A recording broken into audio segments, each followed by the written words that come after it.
स्वागत है आपका इस यूट्यूब चैनल पे। तो साथियों, इस वीडियो में जो हम लोग देखेंगे वो क्लास 9वीं का जो साइंस है, ठीक है, और साइंस का चैप्टर नंबर 1 हम लोग देखेंगे।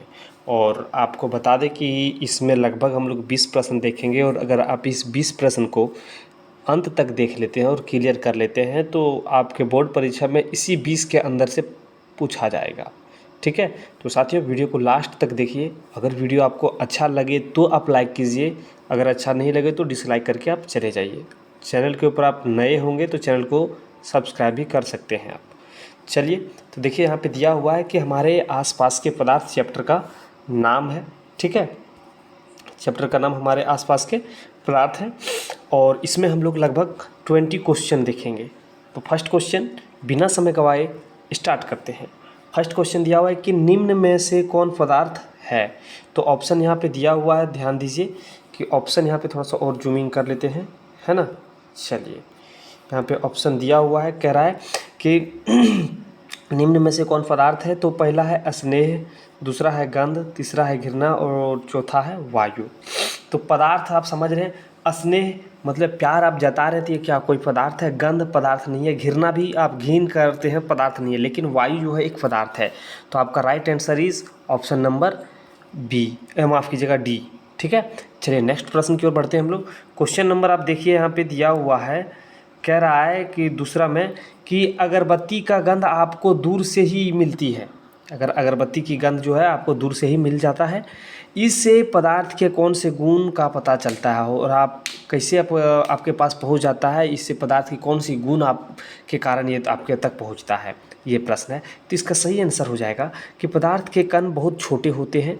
और देखिए 4 ऑप्शन दिया हुआ है ना, पदार्थ के कण एक दूसरे को आकर्षित करते हैं, पदार्थ के कणों के बीच रिक्त स्थान होते हैं, पदार्थ के कण निरंतर गतिशील होते हैं। तो इसका सही आंसर हो जाएगा आपका ऑप्शन नंबर डी। क्या होगा? ऑप्शन नंबर डी हो जाएगा।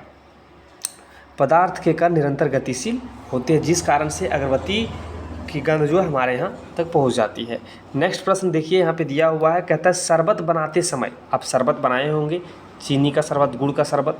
तो शरबत बनाते समय पानी में चीनी मिलाने पर, अगर जब शरबत हम लोग चीनी का शरबत बना रहे थे तो क्या था कि पानी में चीनी मिलाते थे, तो चीनी पानी में मिल जाता था, और चीनी जो है पानी में आप डालिएगा तो वो घुल जाता है, मिल जाता है। यह पदार्थ के कणों के किस गुण को दर्शाता है, और ये किस गुण के कारण, पदार्थ के किस गुण के कारण उसमें घुल जाता है, ठीक है। तो ऑप्शन देखिए यहाँ पे दिया हुआ है 4 ऑप्शन आप पे देख सकते हैं, दिया हुआ है कि पदार्थ के कणों के बीच रिक्त स्थान होते हैं, पदार्थ के कण गतिशील होते हैं, पदार्थ के कण एक दूसरे को आकर्षित करते हैं, इनमें से सभी। तो इसका सही आंसर क्या हो जाएगा? तो इसका सही आंसर हो जाएगा कि पदार्थ के कणों के बीच रिक्त स्थान होते हैं। तो पदार्थ के कणों के बीच क्या है कि रिक्त स्थान होता है, जो ऑप्शन नंबर आप ये में देख सकते हैं, ठीक है। ऑप्शन नंबर ये आपका सही हो जाएगा, ठीक है। चलिए नेक्स्ट प्रश्न की ओर बढ़ते हैं हम लोग। क्वेश्चन यहाँ पे आप देख पा रहे हैं, क्वेश्चन नंबर 4 दिया आ गया है आपके सामने। क्वेश्चन 4 में दिया हुआ है, कह रहा है कि दो विभिन्न पदार्थों के कणों का स्वतः मिलना क्या कहलाता है। तो ये आप जब चैप्टर शुरू किए होंगे तो उस समय ही बताया गया होगा कि दो विभिन्न पदार्थों के कणों का स्वतः मिलना विसरण कहलाता है। क्या कहलाता है? विसरण कहलाता है, जो आपका ऑप्शन नंबर ये में ही दिया हुआ है। किस में दिया हुआ है? ऑप्शन नंबर ये में ही दिया हुआ है। नेक्स्ट प्रश्न देखिए कि दिया हुआ है कि गैस के कणों के बीच आकर्षण बल होते हैं क्या। जो गैस के कण है उसके कणों के बीच आकर्षण बल होते हैं क्या, क्वेश्चन पूछा है। तो उसको देखिए, इसका सही आंसर क्या हो जाएगा कि अधिक होता होगा, कम होता होगा, अत्यधिक होता होगा, इनमें से कोई नहीं। तो इसका सही आंसर क्या हो जाएगा कि गैस के कणों के बीच जो आकर्षण बल, एक दूसरे को खींचने की शक्ति जो होती है वो बहुत कम होता है, तो कम हो जाएगा, ठीक है। ऑप्शन नंबर बी आपका सही होगा। और छठा नंबर क्वेश्चन दिया है कि गर्म करने पर गैस का आयतन क्या होता है। तो जब गर्म करते हैं तो गैस का आयतन क्या होता है? बढ़ता है, घटता है, और ये और बी मतलब बढ़ता भी है और घटता भी है, इनमें से कोई नहीं। तो साथियों बता दें कि जब गर्म करने पर गैस का आयतन क्या होगा कि बढ़ जाएगा। क्या होगा? बढ़ जाएगा। ऑप्शन नंबर ये आपका सही हो जाएगा। 7वां प्रश्न की ओर बढ़ते हैं। 7वां प्रश्न दिया हुआ है कि जल का क्वथनांक है। तो जल का क्वथनांक क्या है? 0 डिग्री सेल्सियस है या 100 डिग्री सेल्सियस है, 273 डिग्री सेल्सियस है या फिर 373 डिग्री सेल्सियस है। तो साथियों बता दें कि जल का क्वथनांक जो होता है वो 100 डिग्री सेल्सियस है, 100 डिग्री सेल्सियस है। और बर्फ़ का गलनांक कितना होगा?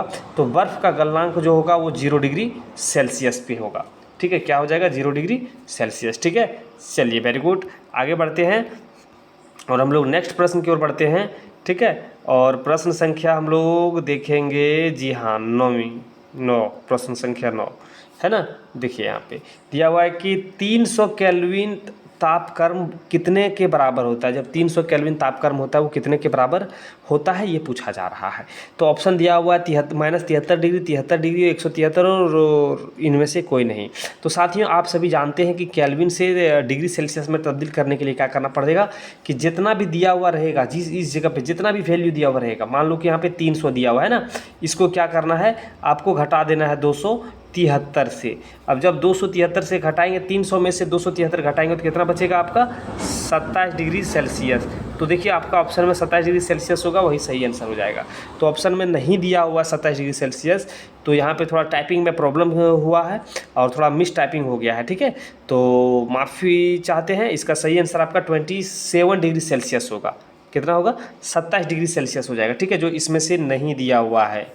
तो आपका सही आंसर ये हो जाएगा, ठीक, 27 डिग्री सेल्सियस। फिर यहाँ पे दिया हुआ 25 डिग्री सेल्सियस तापक्रम कितने के बराबर होते हैं। तो आप क्या किए थे कि इसमें से घटाए थे, अब इसमें क्या करना है, आपको जोड़ देना। जब सेल्सियस से केल्विन में जाएंगे तो 273 को क्या करेंगे हम लोग साथियों, जोड़ देंगे। तो जोड़ देंगे तो कितना आएगा, तो 273, जब हम लोग 25 में 273 जोड़ेंगे तो 298, जो ऑप्शन नंबर सी में दिया हुआ आपका सही आंसर हो जाएगा, ठीक है। उम्मीद करते हैं कि अभी तक आपको समझ में आ रहा है। अगर समझ में आए तो वीडियो को फटाफट लाइक कीजिए, चैनल के ऊपर अपने चैनल को सब्सक्राइब भी कर लीजिएगा। देखिए यहाँ पे प्रश्न दिया हुआ है कि ताप का एसआई मात्रक क्या, और ये बहुत इजी प्रश्न है, और वीवीआई प्रश्न और एमवीवीआई प्रश्न है, ठीक है। और ये एमवीवीआई नहीं, सभी क्वेश्चन, जितने भी क्वेश्चन बताएं साथियों के सभी आपका वेरी वेरी इंपॉर्टेंट प्रश्न है, ठीक है।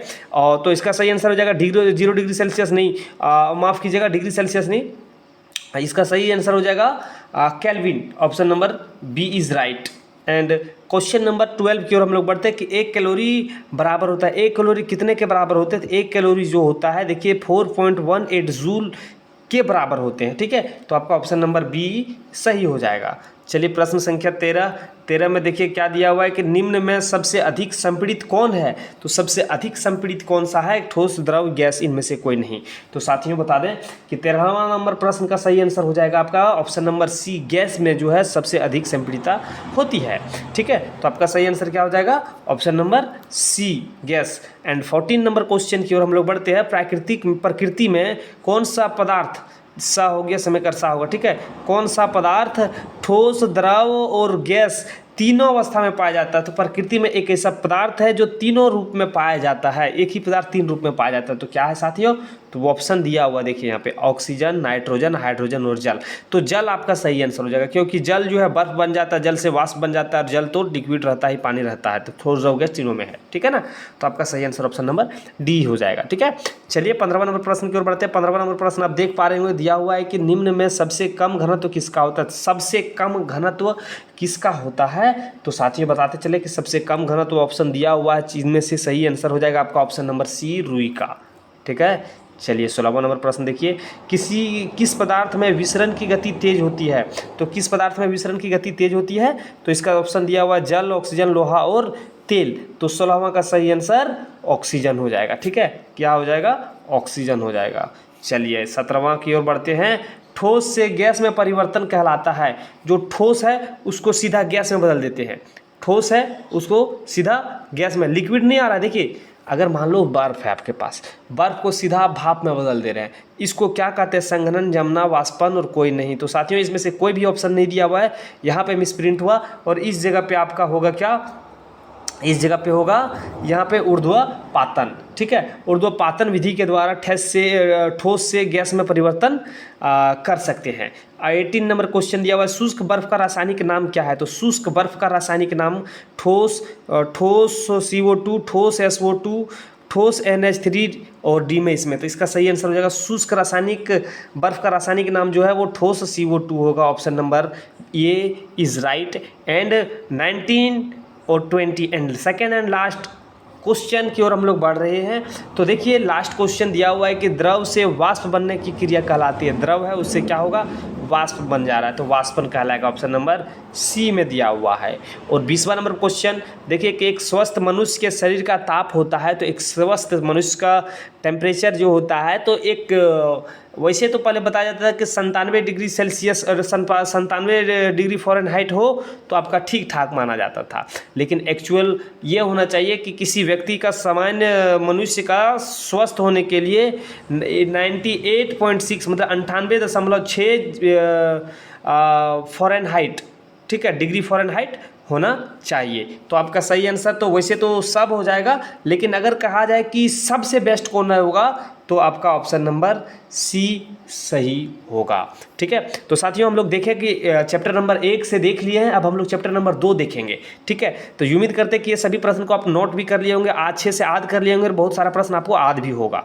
ठीक है, जो याद नहीं उसको अच्छे से नोट कर लीजिए। अगर जहाँ पे आपको समझ में नहीं आया वीडियो को फिर से रिवर्स कीजिए, पॉज कीजिए, देखिए और समझिए। ठीक है, और सभी प्रश्न जो है आपके एग्जाम की दृष्टि से, और बहुत बार इसमें से अगर हम बताएं, अगर 20 क्वेश्चन बताएं तो लगभग साथियों 15 से 13 क्वेश्चन जो है वो आपके बोर्ड परीक्षा में पूछा गया है।